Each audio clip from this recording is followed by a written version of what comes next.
Barcha maqtov danlaular Allahu Teala'ga gana tiyishli. Biz onu gana maqtaybiz, ondan gana yardam so'raybiz, ondan gana yarlıqavnu yalvarabız. Nefselerimizin bozukluğundan, gamellerimizin naşarından biz Allahu Teala'ga gana sığınabız. Kimni Allah Teala doğru yolga kundirse, onu hiçbir kimde adaştıra almaz. Kimni adaştırsa, onu bir kimde hidayetke doğru yolga bastırmaz. Şahitlik berem Allah Teala'dan başka hiçbir ilah, ibadet kılına turgan, tabına turgan zat yok. Yalğız ol onun tengdaşı yok. Hem şahitlik berem Muhammed sallallahu aleyhi ve sellem Allah Teala'nın kulu hem elçisi.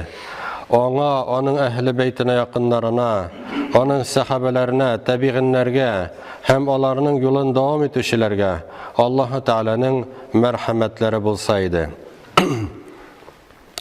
Rabbimiz Kur'an'da bu dünyadan imanlı bulup gitirge şakırıp bulay degen.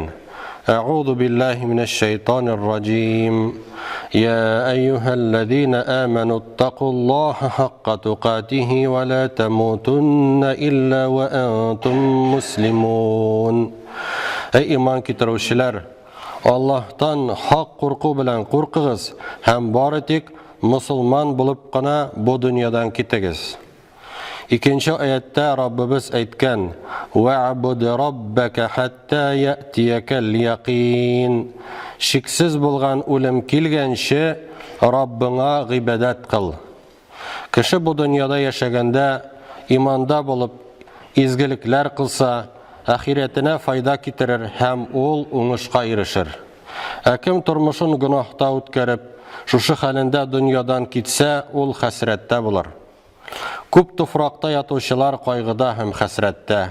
Һәм аңа хисап кылынганчы, үзенә хисап кылучы, һәлакәткә илтәүче гөнаһлардан куркучы, әлбәттә бу кеше шин акыл иясе. Сахих аль-Бухарида Ибн Мас'уд радиллаһу анһу әйткән: "Иннал муъмина яра зунубаху кааннаху қаидун тахта джабал.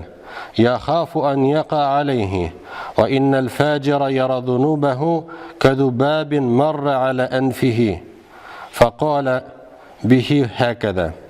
Şınlıkta mümin özünün günahların üstüne düşürdey tav kebek göz aldına kitire. Bozuk bende özünün günahların burunu aldından ışıp ötken şebin kebek gene küre.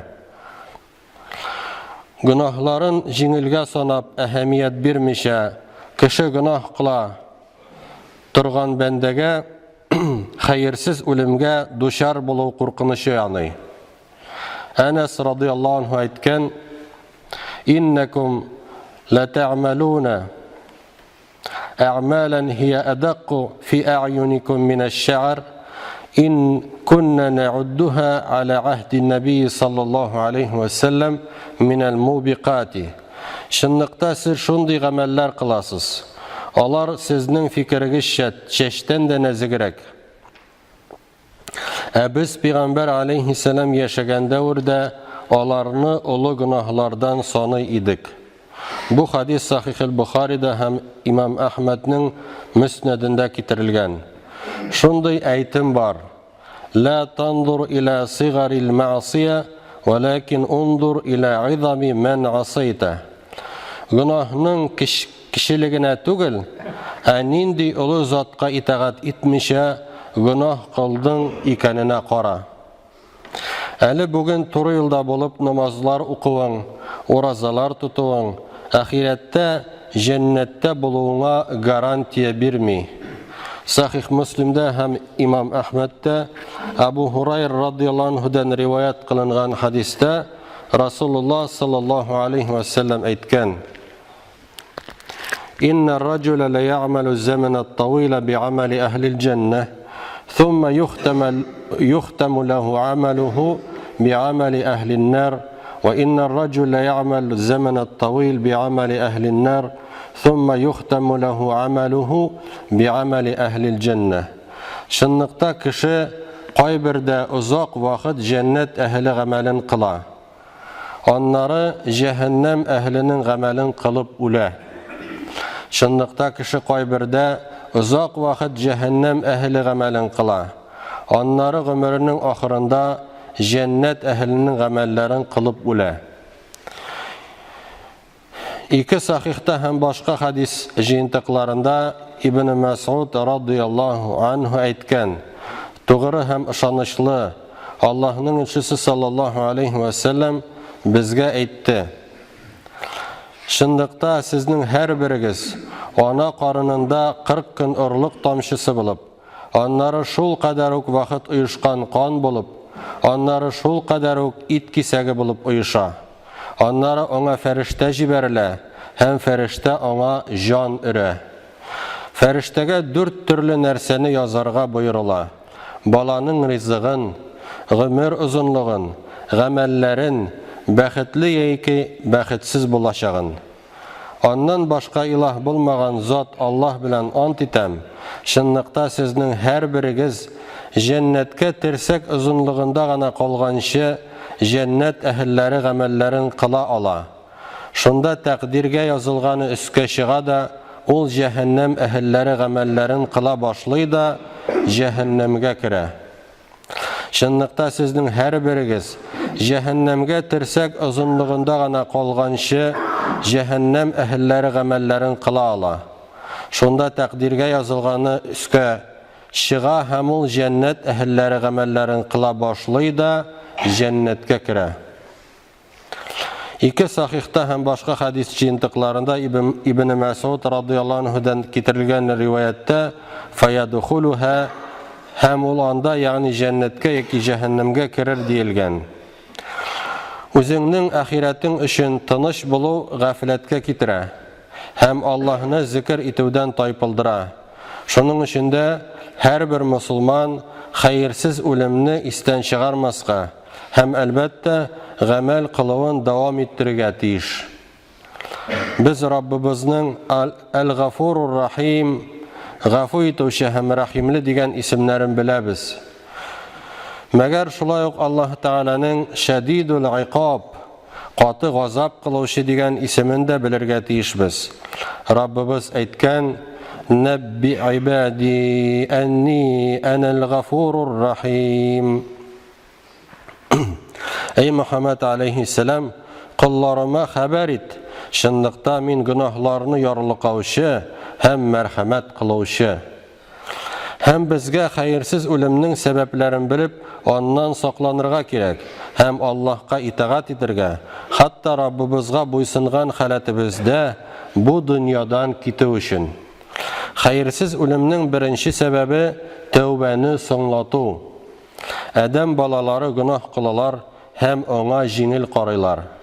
Иблис гөнаһларны зиннәтләп күрсәтә, соңыннан тәүбәгә килерсең ди. Әле син яшь ди, 50-60-70 яшькә җиткәч тәүбә итерсең ди. Шулай итеп шайтан аннан көлә, нәтиҗәдә кеше һәлакәткә тарый. Кайбер галимнәр әйткәннәр: "Сәуфә" соңыннан дигән сүз шайтанның иң көчле коралы.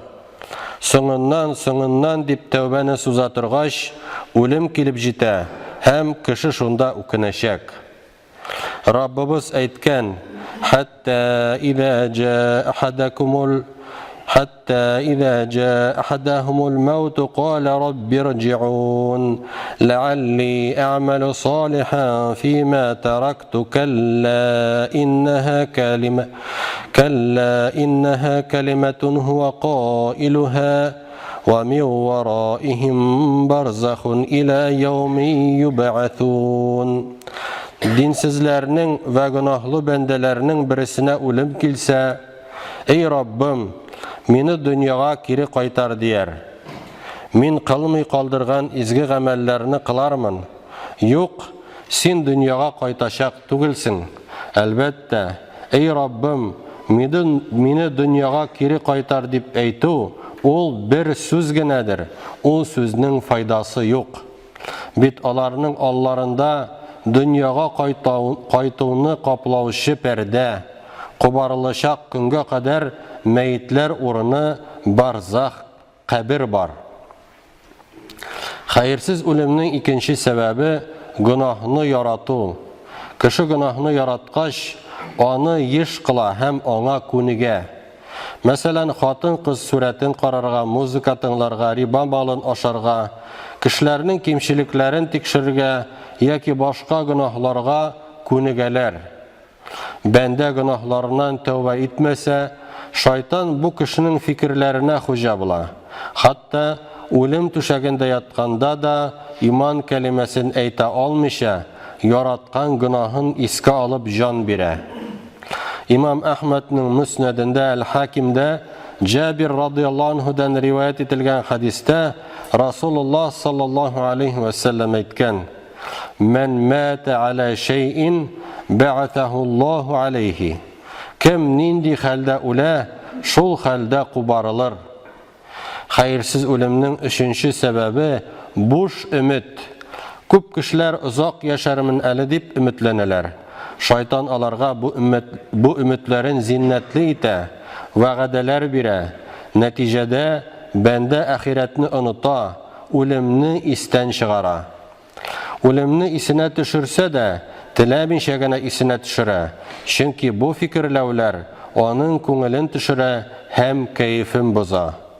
Сахих аль-Бухаридә һәм Сахих Муслимдә Әнәс радиллаһу анһудан риваят кылынган хадистә Аллаһның илчесе саллаллаһу алейхи ва саллям булай дигән: "Якбуру ибну Адам ва якбуру ма'аху ithnaani, хуббул мали ва тулул умри." Адам баласы улгая, һәм аның белән ике нәрсә дә зурая: мал яратуы һәм тормышны яратуы. Сахих аль-Бухаридә Абу Хурайра радиллаһу анһу әйткән: "Мин ишеттем Аллаһның илчесе саллаллаһу алейхи ва саллям шушы сүзләрне әйткәнен: "Ла язалу qalbul kabiri shabban fi ithnayni, fi hubbid dunya wa tulil amali."